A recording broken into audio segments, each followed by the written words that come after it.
I wanted to know, like, what would be the three most important sort of significant changes that you could um, sort of think of that happened in the last 17 years. You mentioned about internet, you mentioned about electricity. What else? Well, apart from the Anything? infrastructure things that have just improved generally, I would also say that it's been a mental shift as well in Hmm. how India produces software developers and how India thinks around software development, or how a software developer thinks in general in India. Um, Back in 2005, I would say it was still a lot of that archetypical way of looking at India that Western countries pretty much had, which is that Indians cannot move forward a lot unless they get a lot of instructions, and you specify everything from A to Z. So it's a lot of like you do software almost like paint by numbers. Do A, do B, do C, do D. No, but that I've seen more and more. I mean, I'm still part of some of the recruitments that we do and interviews, and I would say that that's where I can see a really big shift where we see more and more young people, especially, of course, both guys and girls in India, that are more, how software developers are perceived in Western countries, which is these type of creative people that think outside the box. They like to take chances. They like to try new things. They're not afraid to make mistakes. That mental shift, I think, is the biggest difference. Actually, I mean, apart from the infrastructure, all the young people that I'm talking to in India now that are within the IT industry, a lot more.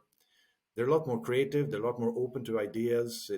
We've gone from like paint by numbers to it being actually a very creative profession that is knowledge based in that sense. So I think that's a big shift. I would hate to generalize as well, but I mean, in India, you can say everything is on a spectrum, but the spectrum is just a lot more wider in India than it usually is in Western countries. I mean, this is the difference Hmm. between good and bad, maybe in Sweden, Mm. but that spectrum is a lot wider in India. You can have things that are a lot worse, but you can also have things that are a lot better than it is It's in all Western about countries. volume in India. Yeah. Everything happens in volume. No, I would definitely say that India is definitely starting to tilt towards the more innovative side. Absolutely. Uh, of course, I mean, you can look at Sweden. I know, of course, Sweden has a lot of success stories. We're talking about, Spotify or Skype back in the day before it was bought. Sweden has always been big on the gaming industry as well. I mean, we're a lot of software gaming companies. Minecraft is in Sweden, etc. So, of course, that comes with Sweden has always been pretty big on the tech sector in general, and being like driving the tech sector forward. So that's a big thing in India. Why so? Why Same with Swedes same are with so same with the innovative? US. I mean, in the US, I mean, anybody that uses any type of platform Mm. for software platform for their work, I mean, you can almost bet, that half of the time it's something that comes from the US. Salesforce, for instance, or whatever you're Mm. using in your daily work, right? It's a software platform that is probably built in the US. Then again, mostly they have a lot of Indian developers as well, these companies. But I think India has taken a lot of those, especially in the last decade only. I would say that, there's a lot of lessons learned by working with all these companies that India now is starting to try and monetize and, take advantage of themselves as well. I do see that there are a lot of like tech startups that are popping up in India everywhere. Like doesn't matter if it's Delhi, Bangalore, or Mumbai. I mean, there's a lot of tech startups that are coming, and it's also tech startups that are they're working in things that are a little bit more on the bleeding edge. We're not talking about just like, okay, let's replicate what Salesforce has done, for example. We have those companies as well, but I see these tech startups that are moving into areas where it's like edge computing, AI. I mean, it's really starting to shift to being more at the forefront than it was before. Right, but what makes Swedes so innovative? I mean, is I think anything? Is it a cultural thing or what? What is it somewhat the exactly? cultural thing, of course. I mean, and it's Swedish mentality is a little bit like let's try and become independent as soon as possible. Let's You're talk about 18. that. Let's talk about the Yeah, Swedish mentality a little yeah, bit because more. it's basically like you're turning 18 year old. I mean, it's Uh-huh. time to just be stand on your own feet and get out of the house. Your parents cannot support you anymore. You have to go to college. You have to get your own job. Nobody's going to cook or clean up after you. You have to make sure that you can take care of yourself in all aspects of life. So of course it's a cultural thing as well. But I think that sort of also is reflected in education as well in Sweden, because education is not so much just knowledge stuffing, like learn A, B, C, D, and then try to remember that and repeat it, for later purposes. Everything is more problem solving based in Sweden, even from like, first standard up to college and university. It's more over here, we'll give you a toolbox, but it's up to you how to figure out how you use that toolbox. It's a lot more problem solving driven type of education. And I think, and you correct me if I'm wrong, because I don't want to sort of generalize again, but I think in India, education has been, a little bit more just stuff knowledge into people, make sure that you can repeat that on the exam. And if you do that, you get full marks. But it hasn't really been a question of where, okay, but how do you actually apply that knowledge? How do you solve problems with that? It will be really difficult for a Swede to comprehend how the Indian sort of tier system works. In India, we have top one, tier one, tier two, tier three, where we have the best sort of colleges, and then we have tier four, tier five, tier six, multiple tiers beneath that. And unfortunately, 70% of the students, they graduate from these tier four, five, six colleges, Hmm. and you cannot expect them to have that sort of application based knowledge. They simply haven't been exposed to it right from their beginning of their journey. So that's it will take some time to fix. It's uh, so interesting that you mentioned this, Rupan, because I've probably interviewed like by now thousands of people, because I've been doing this for 17 years. So I've probably had like at least 1,000 interviews with people in India. And from me coming from a Swedish perspective, I never look at the scores from college or universities or whatever people write in their CVs. I never look at that. That doesn't really have any impact on if I think this is a good person or not. I mean, it comes out of a conversation more than anything else. I mean, you need to have a deep conversation with the person and really try to understand how they think, why do they think like that, and if they have that proper mindset of problem solving. So I mean, it's so fascinating that I think that's a big cultural clash as well, where everybody's trying to get the highest score, but if in a Swedish and to a certain extent probably European or Western context, that doesn't really matter that much once you're actually in out of college and you're into your working life now. So there is a there's this old saying that when a measure becomes target, it ceases to be a good measure, right? You are so obsessed with the measurement, you forgot what purpose it was actually designed to be. It was yeah, designed to why measure are the you education. measuring it? Yeah. Why you're measuring, what you are measuring, you're forgetting about that. You are solely focusing on the measurement. So it's really what you just said, that you start with a blank slate. You do not look at his background, where he's coming from. That gives you a very sort of objective kind of an idea, objective kind of a view, Hmm. that you and start and with your that's approach. I think where it becomes. I mean, I think you're also sort of trying to understand a little bit like what are the biggest differences maybe between Sweden and India in this particular case. And I would say if you just take the situation of an interview, I think Mhm. that's very very different. In India, it seems like people are trying to always show the best side of themselves. I mean, which you should do in an interview in one sense, of course, but it's more about like the scores and what the achievements and all the successes. But at least for me, at least personally, if I'm trying to recruit somebody new, I want to hear about your mistakes. I want to know what made you run into a ditch before, and how did you handle that, and what lessons did you learn from it? Because I think that shows more.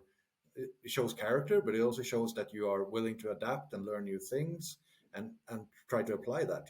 So I'm really interested in hearing about all the mistakes that people did and what why that happened and what they learned from it. But I mean, I don't think that's the approach really when you just look at a CV in India. It's just about the successes and all the scores and the marks and achievements that you've done, which are important in one sense, but that sense of the person and how they think, you won't get that from looking at a CV. You will only get that from a personal interview. So of course, I mean, CVs in general is not the best measure of a person Mm. because it's just a piece of paper, to be honest. I mean, it just gives you an indication of, what kind of knowledge does this person have, more or less, an experience. It's just an indication. But I would do say that generally, yes. And in Sweden, interviews are a lot about just tell me about your personal journey. We know that you started maybe from zero, and then like what knowledge did you acquire along the way, and what mistakes happened, and what failures did you have that made you, a better person or a better skilled person. I mean, a lot of the interviews are skewed towards that dialogue. And it's so important, right? I honestly believe that in a 30-minute or 45-minute interview, only thing probably you can judge is the attitude of that person. Having a good attitude is important. Probably that is one of the very few things that you can judge in 30-40 minutes. Rest Yeah, probably. sorry to break in, but I Mhm. think in general, I mean, some people only look at skill. They only look at skill. But I am from a different type of thinking, and I'm from a different school, I would say, because I almost exclusively I hire for the attitude, then I can train for the skill. Because if you have the right attitude, you can achieve anything, really. Okay, you guys are in the e-commerce market for a while now. You have worked for some of the biggest e-commerce companies in Sweden, if I'm not wrong. And what do you think? How the e-commerce market is shaping up? I don't think that, there's certain people that think that, oh, the e-commerce market is getting saturated, et cetera, et cetera. But I think we're pretty far from it. I Hmm. still do think there's a ton of growth to happen. There's a lot of small businesses that are not doing e-commerce today. They're just doing the normal brick and mortar type business. So I think that there's still a lot of room to grow when it comes to e-commerce. Of course, there's going to be a saturation point somewhere in the future. I mean, if everything is 100% e-commerce, that's when the growth stops, of course. And I don't think we'll ever get there actually. Uh, but I think we're still probably a good decade away from that, From where it that starts plateau? slowing down. Yeah, Yeah. because even though you see e-commerce everywhere, I mean, sometimes I'm also very surprised because I think it's like everywhere, it's prevalent. Everybody does Hmm. e-commerce because you see it everywhere, but it still accounts for, in this context, a fairly small part of all the business being made is e-commerce. So I think there's still a lot of market share and chunks that can be taken here. Um, so yes, if we're talking short term, there's still going to be massive growth, I think, and even long term, I think it's going to take a while before we hit that saturation point where there's no more room to grow, really. Are you guys facing any problem, specific challenges with this growth? No, maybe we're not, but if I try to see a little bit like what are the headaches and challenges that our customers are facing is that, as soon as you start having where e-commerce starts becoming the major part of your business, not like just like a side business or a parallel track, there's a lot more, investment and thinking and infrastructure that has to go into how do you actually handle that, because e-commerce is a great way to boost your business as well. I mean, if you're a local shop, your little area is where your total addressable market is, right? Hmm. But if you go online, your total addressable market expands dramatically all of a sudden. But there are other challenges that comes with that, because all of a sudden now, okay, maybe I shipped 100 products every month. Now I need to ship 5,000 products every month. How do I handle the logistics? How Hmm. do I handle, customer support? all of these things that come with that sort of growing business, I think is where the big challenges lie, at least for like small and medium-sized enterprises. So what's your take on this metaverse? And does this metaverse will have an impact on e-commerce or online shopping experience, or it's too sort of too early to say? I would say that it will probably have an impact, but at least for me, maybe I need to read up a little bit more on it. But my experience is that you ask 10 people what is the metaverse, and you're going to get 10 different explanations, right? where we're at that point in time where people can't really exactly define what the metaverse is. Almost the same that you try to get somebody to explain to you what is the difference between Web 3 and Web 2. You're Mm. also going to get 10 different explanations from 10 different people. So I think it's still very early days, and it's really difficult to see what type of implications uh, is going to come from it. I mean, Mark Zuckerberg talks a lot about, it's almost like, okay, everybody's going to live in this little virtual world, and that's what the metaverse will be. For e-commerce, will that make it easier to maybe like virtually check out products and try, you can have sort of a product showcasing, and you can touch and feel and see products in 3D in the metaverse? Maybe that's one aspect that can come into it, so that product showcasing uh, will be a little bit more interactive in the metaverse. But it's kind But of this, already been here for a while, right? If you want to purchase a sunglass, you can have those. You heard about Lenscard. Lenscard is an Indian yeah. application where you can, try out virtual, glasses. And so it's kind. Can that be considered as a metaverse experience, or it's kind of? Who knows? But that's still more in like a 2D context, right? You're still looking at your screen. So And isn't it? what about the video games that we are playing? Again, that's kind of a metaverse, right? It's a digital world where Yeah, we but are. seriously, I mean, if you ask, hardcore gamers that have been around for 20 years, they're going to be like, well, we've already done this for 20 years because we have this community in World of Warcraft that, uh, I logged in every day and spent 8 hours in that world.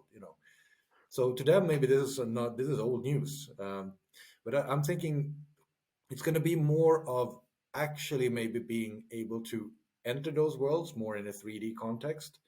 That's going to have impact, I think. But what type of impact, and how it's going to boost different businesses, or how it's going to affect the way they do business, I don't know, actually, to be yeah, honest. time will tell. It's so difficult to Time will say. tell. Yeah. Well, see, there's like two ways you can come up with a successful business idea. I would say one is look around at the market and all the industries and try to find a gap that is not filled today. I mean, do something that nobody else is doing today. That's one way to build a really successful business. The other way to build a really successful business is that look at what other companies are doing today and find a way to do that 20 times better. That's another way of trying to do it. Either you find your own thing that nobody's doing, or you find a way to do the same thing that others are doing today. You can just do it 20 times better. So I think that's sort of the general rule that you should look at. And that would differ, of course, if we're talking a Swedish startup compared to like an Indian startup. That, of course, that would differ a little bit because our societies look a little bit different. But I think if you're an Indian startup, look at what's happening, maybe say in Europe and US. What are some of the successful companies that have popped up in the last 5 years, uh, especially within the IT and tech sector, and see what need they're fulfilling on those markets, and then try to analyze and see a little bit, is this something that is completely lacking on the Indian market today? Because then you have an opportunity. Then there is a gap to fill there that nobody is filling right now. Or if you know that, okay, we're we're doing something that there are a lot of other Indian companies are doing today, try to find a way to do it a lot better than your competitors. I mean, that's the way you have to do it. And I think you can look at very innovative companies in Europe, Sweden, US, and see what are they actually trying to achieve, and see if you can apply that on the Indian market.